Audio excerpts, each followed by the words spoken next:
முன்னாடிலாம் பாத்தீங்கன்னா அப்ராட்ல ஒரு 4-5 பைக் ரைடர்ஸ் ஓட்டிட்டு இருந்தாங்க. இப்போ ஒரு 10-12 பேர் அப்ராட்ல போய் ஓட்டுறாங்க. அதே மாதிரி கார் டிரைவர்ஸும்.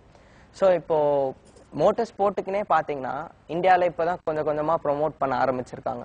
நம்ம ஊர்ல ஒரே ஒரு டிராபேக் என்னன்னா, வெளியூர்ல எல்லாம் பாத்தீங்கன்னா நிறைய ரேஸ் ட்ராக்ஸ் இருக்கு நீங்க ஓட்டக்கூடிய இடம். இந்தியாவில் பாத்தீங்கன்னா 2 தான் இருக்கு. ஒன்னு கோயம்புத்தூர்ல இருக்கு, ஒன்னு சென்னையில இருக்கு. ஸோ இப்போ இன்னும் கொஞ்சம் டெல்லியில அங்கெல்லாம் பில்ட் பண்றாங்க. ஸோ பில்ட் பண்ண வெளியில கார்பரேட்ஸ்க்கும் தெரியும் லைக் இந்த மாதிரி ஒரு ஸ்போர்ட் இருக்கு. அப்போ ஓரளவுக்கு இந்த மாதிரி அனாத்தரைஸ்ட் கிட்ஸ் என்ன கிட்ஸ்ன்னு சொன்னா யாரும் கோச்சு கூடாது. You're all kids for me. அனாத்தரைஸ்டா ஓட்டிட்டு இருக்கிற இந்த கிட்ஸுக்கு ஃபியூச்சர் வில் பி பெட்டர் இல்லையா? ஆக்சிடென்ட்ஸ் கம்மியா இருக்கும் அண்ட் பினான்சியல் லெவல்லையும் ப்ராப்ளம் கம்மியா இருக்கும். ஆமா கண்டிப்பா. இப்போ அவங்க ரேசிங் பத்தி நல்லா தெரிஞ்சு இப்போ மெட்ராஸ் மோட்டார் ஸ்போர்ட் கிளப்ல நிறைய பேர் என்னையே கேட்டு வந்திருக்காங்க. அந்த மாதிரி ஓட்டுறவங்களுக்கு கண்டிப்பா இப்போ ஸ்பான்சர்ஸ் கிடைச்சதுன்னா நல்லா இருக்கும்.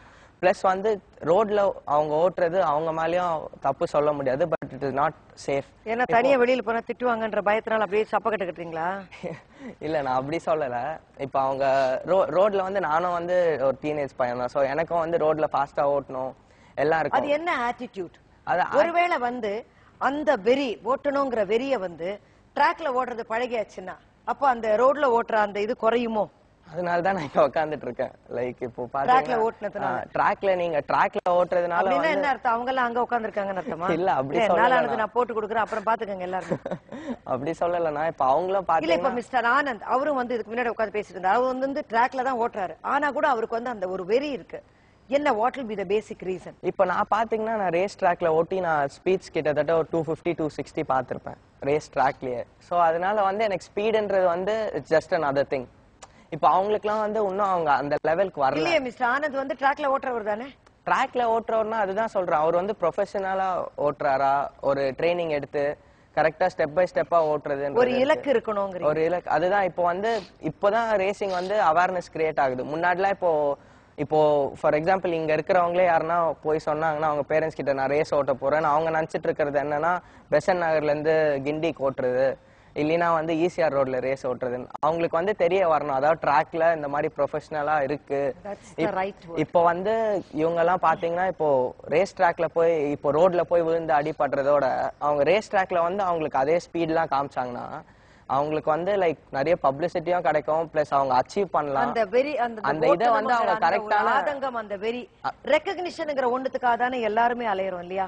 ரெகக்னிஷன் பிளஸ் உங்களுக்கு ஒரு ஃபுல்ஃபில் மைண்டோட இருக்கும். நான் ஸ்பீடா ஓட்டுறேன். அச்சீவ்மென்ட். நான் நினைச்சேன் அதான் நீங்க how profitable this is? ப்ராஃபிட்டபிள்னு பாத்தீங்கன்னா நான் இப்போ சொன்ன மாதிரி I have won lot of national championships எல்லாம். சோ அதனால நான் இப்போ இதுல இருந்து if I want to make money நான் இந்தியாலே ஓட்டிட்டு ஒரு 15 lakhs இல்ல ஒரு 12 lakhs சம்பாதிக்கலாம் இப்போ ஒரு வருஷத்துக்கு. பட் நான் அப்படி பார்த்து இல்லையே. நான் இப்போ அப்ராட்ல போய் ஒரு 1.5 கோடி ரூபாய் செலவு பண்ணி ரேஸ் ஓட்டிட்டு இருக்கேன்.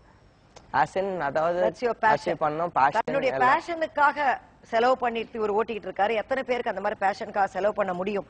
இங்க இருக்கிற பல பிள்ளைகளை ஓட்ட முடியாது. இன்னும் வராத பல பிள்ளைகள் இருக்காங்க. அவங்களுக்கு எல்லாம் they cannot spend. ஆனா ஒண்ணு மிஸ்டர் முத்துக்குமார் சொன்ன மாதிரி தட் சீனியர் பர்சன் அவர் சொன்ன மாதிரி மிஸ்டர் ஆனந்த் இவங்க எல்லாருமே பிராக்டிஸ் பண்றது என்னன்னா ட்ராக்ல போய் பிராக்டிஸ் பண்ணிட்டு இருக்காங்க.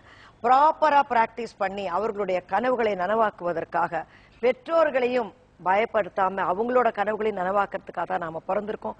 என்னவா இருந்தாலுமே நாம் பிறந்திருக்கிறது சாதிக்கிறதுக்காகத்தான். அதே நேரம் உயிரை விடுறதுக்காக இல்ல. அதை மாத்திரம் மறந்துடாதீங்க. தயவு செஞ்சு சேஃப் ட்ராக் எதுன்னு யோசிங்க. ஆத்தரைஸ்டா எதையுமே செய்யுங்க. இதுதான் நான் பிள்ளைகளுக்கு சொல்லிக்கிறேன். கதையில நிஜம். நாளை வணக்கம். Lakshmi's Wardrobe sponsored by Kumaran Silks, T Nagar, Chennai.